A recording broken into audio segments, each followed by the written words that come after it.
Hey guys, so it's been a little while since I put up a haul. I've been really busy and I haven't got around to filming, but I've been hauling some stuff for the past month, so I thought I would take this time to show you some stuff I've been loving. I'm going to be having a higher end haul as well, but this right now is my drugstore haul, and I actually haven't bought a lot from the drugstore since I purchased the Revlon lip butters and the Bouncy blush. That was a while back, and I actually wasn't all that overly impressed with either products. The lip butters are nice, but then I started to realize that there weren't really anything special, so I've kind of been staying away from drugstore and kind of leaning back into the more higher end products. Like you've seen on my channel, I've been purchasing again from MAC, and I recently got the Tarte Amazonian Clay Blush in Exposed, which I love. Shout out to Liz for hounding me until I got that blush. I'm wearing it right now and it's just like the perfect blush, which she told me, and yet I waited like 3 months to get it. But anyways, that's a whole other tangent. So I do have 5 drugstore items that I actually am really in love with for the most part. So I just want to share them with you. Hopefully this won't be too long of a haul. I'm just in a rambling mood, but I know I gotta keep that under control. So the first product is the Maybelline Instant Age Rewind Under Eye Concealer. This is in the shade number 20 Light. I really like this. I've actually had this for a while. I was using the Benefit, I don't even remember what it's called. My brain is completely dead right now. It was Benefit Under Eye Concealers in a pot, and it was like a salmon colored under eye concealer, and I had been using that for the longest time. But it actually ran out, and it's like $30 or $35. I didn't really want to purchase it again. There's nothing wrong with it. I absolutely loved it. But I find my under eye area isn't that bad. I just need some lightening. That's really all I need. And I use Bare Minerals Well Rested, and that on its own really does the trick for me basically. So I kind of just wanted a little extra. And I've been really into the Kim Kardashian style of makeup lately. So like just the really awake under eye look. I'll just do the under eye concealing, and I'll bring the concealer down a little bit so that this part is bright, and I'll add some white eyeshadow just in this inner like triangle area and in my inner tear duct. So I just really more need a lightening product than something that's going to really conceal.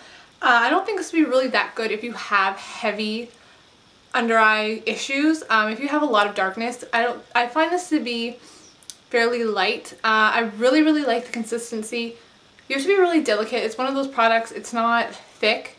You really just have to pat it very lightly. But I find it does not crease, and it does its job, and I really like how it stays smooth throughout the day. Price wise, it's really affordable. I think it was like $12, which I know in America it'll be significantly less, but everything in Canada is just overpriced. But I do like it, and I've had it for a while, and I've barely even made a dent in it. It's just a sponge, and you basically just dot it under and then just rub it in. This is great also for keeping in my purse. Sometimes I find throughout the day I just need a little bit of a touch-up because I sit in front of a computer all day, and I find that halfway through the day my makeup kind of needs to be touched up, so this is so easy to keep in your bag. They also have an illuminator and a brightener, which are just no color. Like they're just like one's like a sparkly color, and then one's I think a salmon color. I would be interested in trying those as well, mostly the highlighter one, but I wanted to make sure I liked this first before I went out and bought additional products from Maybelline. Next, this is also from Maybelline. I just got this a couple days ago. I saw it at Shoppers. Every color was sold out. First I saw it in a magazine, and this was a shade that the model is wearing. I'm wearing it right now.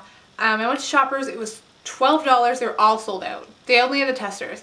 Then I went to Rexall Pharma Plus, and they had a few left, and they were $9.99, so I got it from there. This is the Superstay 14-Hour Lipstick, and it's in the shade Eternal Rose number 20. This is what it looks like. I actually wore it today for the first time. It's on my lips right now. It's a beautiful color. It doesn't dry your lips at all.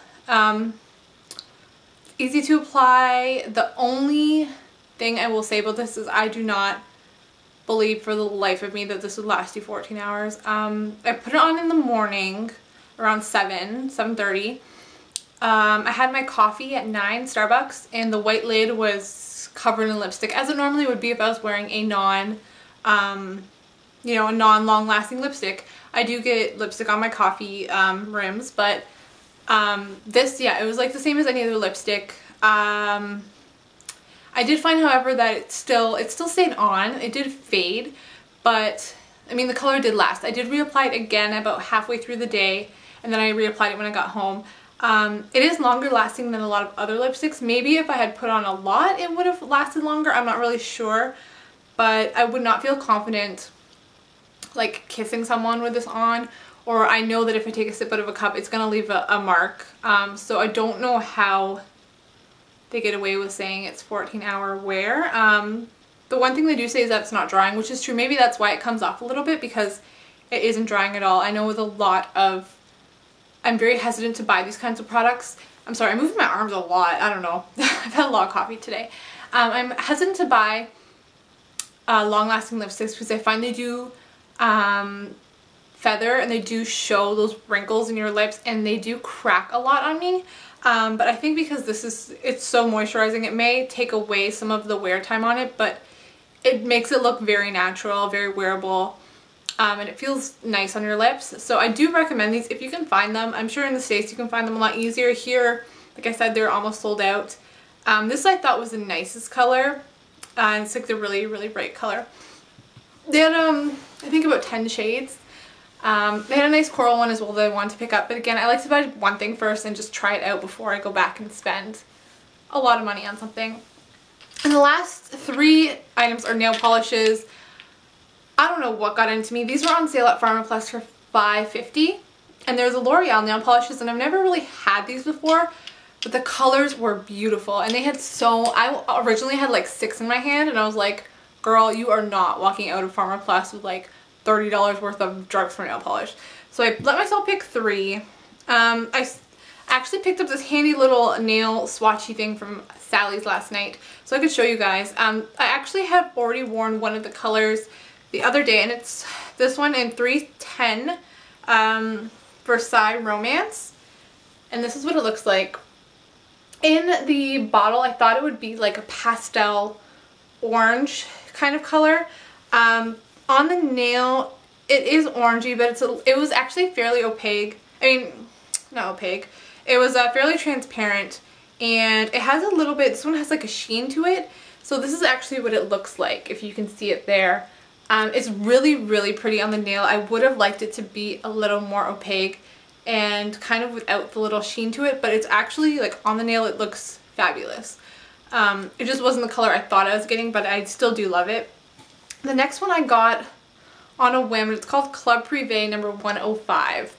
And now I'm going to be doing a video on my like mint green turquoise nail polishes because I have quite a few of them. I thought this would be a lot different from the ones I already have. I have For Audrey, I have Turquoise and Caicos, I have Mint Candy Apple. This actually ended up being fairly close to Turquoise and Caicos by Essie. But this one has more of a blue tone to it. Almost like a gray blue tone to it. It's a little bit different. It looks really pretty. I haven't tried it on my actual nails yet, but I'm still glad that I got it. And the last one I'm absolutely excited, and it turned out actually exactly how I thought it would look. And this one's in Greycian Goddess in, Greycian Goddess, sorry, in number 560. It's like a taupey gray kind of color. And on the swatch here, you can see it's like super pretty. And I love these kind of more masculine kind of colors. Like Rimmel's Steel Gray is one of my favorites, and I thought it might be a little close to, they actually had one there that looked really close to Rimmel's Steel Gray and You Don't Know Jacques by OPI, but I didn't get that one. I got this because I thought it would be more something a little bit different. But yeah, I really love this kind of color. So that is my little drugstore haul.